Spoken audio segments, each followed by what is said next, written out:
Hello. Hello මල්ලි මම සතු ඔව් කියන්න රකේ.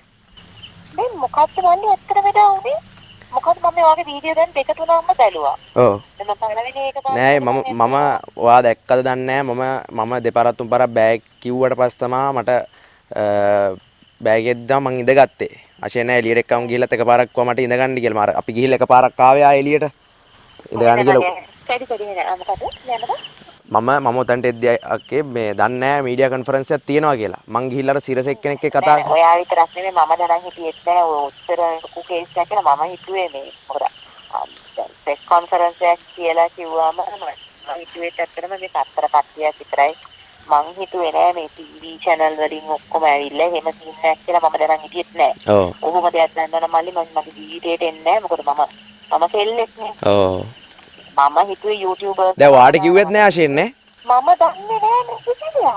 මම මේ ඊට පස්සේ මට බැකවස් වෙන්න බෑනේ මල්ලි දැන්. මම ඇත්තටම මම කොහොමද මම කටින් මම කතා කරලා ඔයගොල්ලෝ පිටිපස්සේ හිටියා.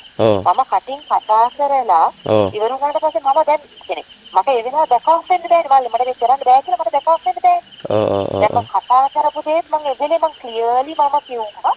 මම ඒ වෙලාවේ මම අහගෙන ඉස්සේ මම ඒ වෙලාවට කිව්වනේ මම කිසිම පක්ෂයකට නෑ මම තාම සාධන ඡන්දයක් මම ඇත්තටම මල්ලි මම තාම UNP එකට යන්න දෙන්නේ නෑ මම දෙන්නේ ඉස්සරගෙන ඉන්නේ අංග කුමාර දිසානායකට දෙනවා කියලා මොකද ඇත්තටම මට කිසි විශ්වාසයක් නෑ මේ පාලකයෝ දෙන්න ගැන ඇත්ත කතාව ඒක මම C channel එකේ මම live chat එකේදී මේ ප්‍රශ්න වෙන්න කලින් කිව්වා ඔයාට කතා කරපු විදිහටම තමයි දැන් මට හිතා ගන්න බැහැ මම ආව පළවෙනි වීඩියෝ එක දැක්කම මම හිතුවා ඔයා මේ දැන් ඇඟ බේර ගන්න මේක කරනවා ඇති කියලා මං හිතුවා. දැන් මම නොයිස් ටීවී එකේ දෙවෙනි කතාවක් පස්සේ මං ඒත් නෑ අක්කේ මං උතන්ට එනකම් දන්නේ නෑ. මං උතන්ට එනකම් දන්නේ නෑ අක්කේ.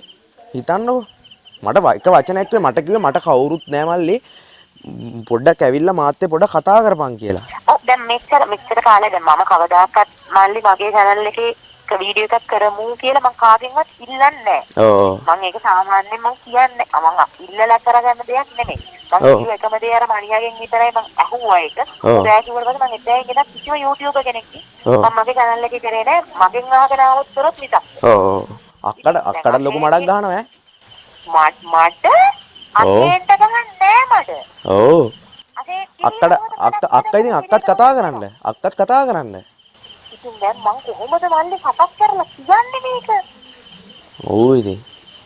ඇත්තටම මේක ගේමක් කියලා දැනගත්තේ ඔය ඉන්ටර්විව් එක කරලා දවස් දෙකකට පස්සේ මට නම කියන්න බැහැ. මගේ හොඳම යාළුවෙක් අශෙන් ගානේ ඉන්න මට ආස මිනිස්සෙක් මට කෝල් කරලා ඇහුවා උඹ මේකට ගියේ මේ උඹ නොදැනද කියලා මං ස්ක්‍රිප්ට් එකේ අක්කේ අපිව පාවිච්චි කරා යා. ඔයත් දන්නේ නැතුව දැන් බාන්න කී දෙනෙක්ව රවට්ටලා තියනවාද කියලා මං කියන කතාව බොරුද? මම දැන් සිලී දන්නවනේ මං හිතන්නේ. මම සිලීට කෝල් එකක් තාම ගත්තේ නැහැ. සිලීට මං අරගෙන අහන්නේ මේක එයා පොලිටිකල් සීන් එකක් කියලා මේක අනිවාර්යෙන් දන්නවා.